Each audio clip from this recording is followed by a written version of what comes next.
Hey VC, how's it going? Got a few records to show, but yeah, I've watched some great videos in the VC over the last couple of weeks. Really interesting stuff. Yeah, obviously there's been a lot of chat about Record Store Day, different, varying opinions about that. Each of their own, fair enough. Um, yeah, I saw. I think I saw James Buttery's video as well. Might have been a couple of weeks ago now. About having too many records, and when is, you know how many is too many records, and sort of, I suppose, almost feeling guilty about just spending so much money and, I don't know, taking up so much space with records, but yeah, I mean, to be fair, everybody that are watching the VC has got far too many records. You're never going to listen to all those records, guys. Look at it.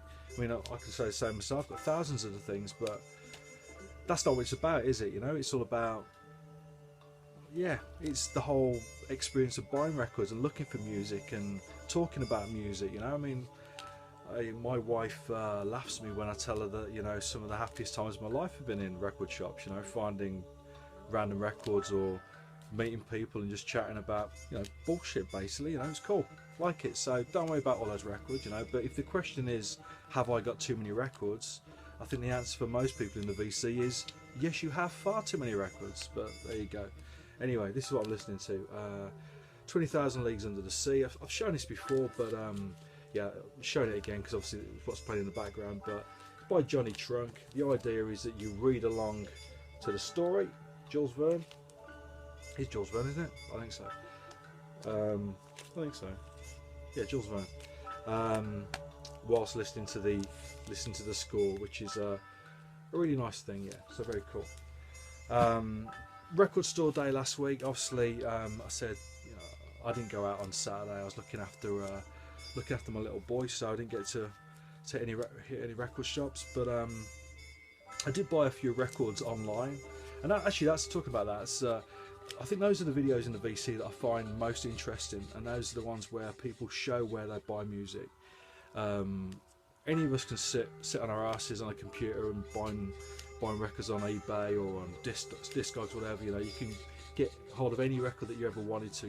If you got the cash to do it. But for me, talking over what I was saying before about owning records and buying records, half of it is the social thing.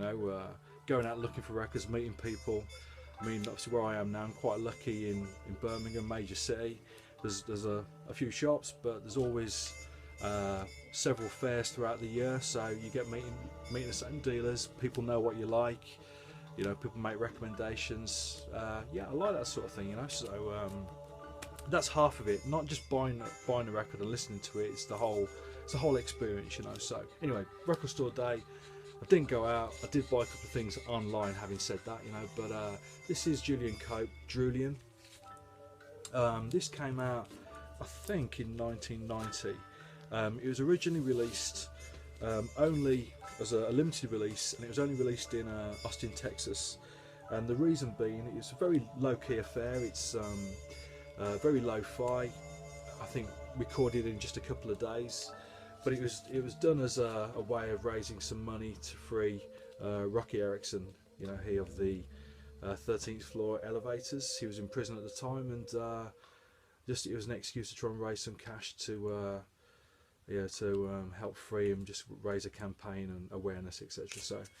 So yeah, really nice record. It since came out on the Zippo label. I think it's a label put together by Julian Cope, but yeah, really nice album. Original pressing. I was pleased with the price I paid with it, so yeah, good stuff. Right, okay. So I was saying I didn't get out on Record Store Day. There's actually a couple of records that I was after, but so I thought I'd pop into another record shop as I was out and about in a week, yesterday actually, and there's a shop in King's Heath, which is a part of Birmingham, called Polar Bear Records.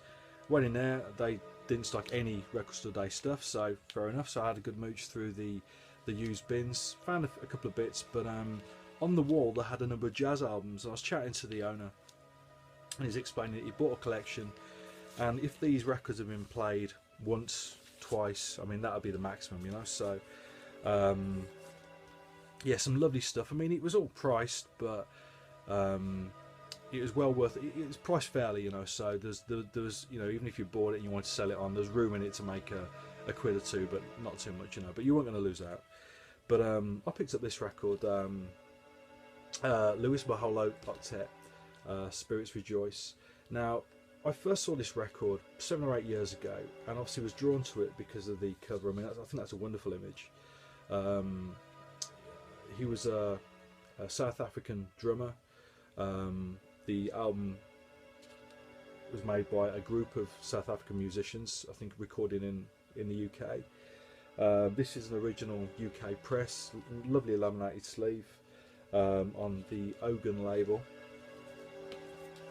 which is, there you go, the label.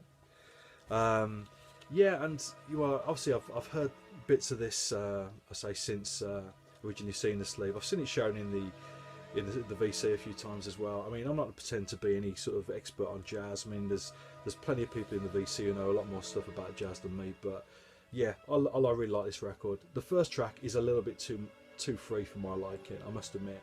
But the rest of the album is lovely. Particularly the last song, the last piece. It's called Wedding Hymn. It's an 11-minute track, but the speed of it's an incredibly slow piece of music.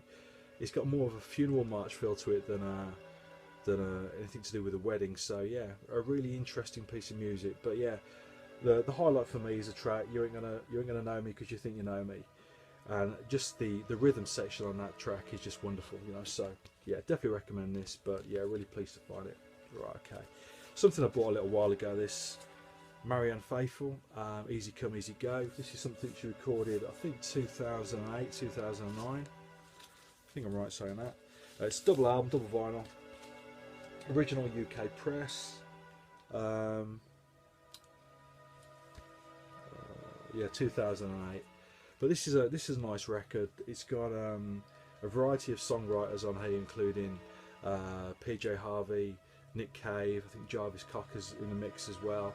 So it's contemporary artists, contemporary songwriters, basically writing songs for Marianne Faithfull, and it's a really nice record, a good late night record basically.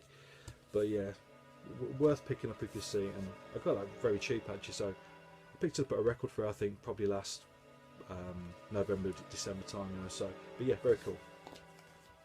Right, a new record. This came out about a month ago. This is Jawbone. It's a soundtrack written by Paul Weller. Obviously I've said before how much I like Paul Weller. This is very interesting. It's his first soundtrack album, first score. The first side is taken up by one continuous piece of music. It says it's basically a 20-minute soundscape, I suppose is the best way to describe it. Very atmospheric. The second side is more traditional songs. The track, The Ballad of Jimmy McCabe, who must be one of the main characters in the film. The film's not out till May, I don't think, so I haven't seen it yet. But it's a gorgeous song, and you know, Weller having written for a film, you know, we can only hope that it gets some sort of nomination for one of these big awards ceremonies. You know, I'd love to see Weller performing at the Oscars or something like that. You know, be a bit reminiscent of Elliott Smith when he played, you know, with Miss Misery when that was nominated. Yeah, just it'd be a bit of a fish out of water, but yeah, I'd love to see that. But there you go. Anyway, yeah, nice record. He's got a new album proper coming out next month, which we'll be picking up. But yeah, that's an interesting release. This only cost a couple of quid, and many of you will know this. Earth, Wind and Fire. That's the way of the world. The title track off this, obviously this is a soundtrack to a film. The title track off this is my favourite Earth, Wind and Fire song. I think it's a beautiful tune. But yeah, this is a nice enough record. I think it only cost me a couple of quid. Great Nick, original UK press again, but very cool. Right, just a few other bits. Kid Creole and the Coconuts. This is their second album. Now, everybody, certainly in the UK, will remember them for Stool Pigeon. This was actually, I was looking this up online, and this album was voted in the top 10 releases of 1981, I think, when it came out by the Enemy. So it was really hyped up. The critics loved it. Didn't sell too much, and obviously the album afterwards, is it Original Gangsters it's called, one with Stool Pigeon and I'm Not Your Daddy, all that sort of stuff. That was a massive hit over here, wasn't it? But yeah, this is a little bit more quirky, a little bit not such straight pop music. Obviously, it's got that Latin flavour to it all the way through. But yeah, that's a really nice record. Only cost me a couple of quid, but yeah, cool. And just finally, a few reggae 12s. I don't normally buy reggae 12s. I think half of it with reggae for me is the artwork of the sleeves. So that's why I particularly focus on albums. But there is a store local to me here that it's a bit of a mishmash of stuff. Not everything's in great nick, but they've always got a decent reggae section.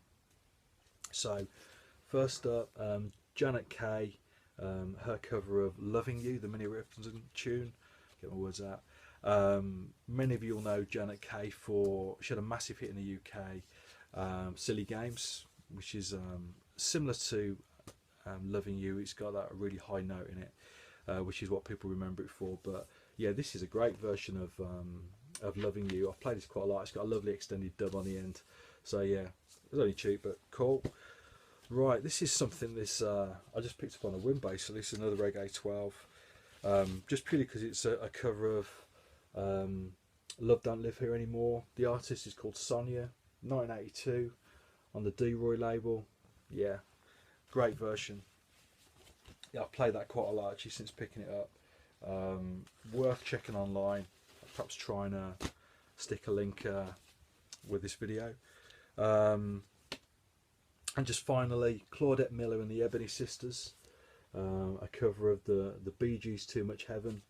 The flip side has been christened Too Much Hell and been credited to B.B. Seaton, which is a bit naughty really because it is just an instrumental dub version of the single. Yeah, so cool. Cheers, VC.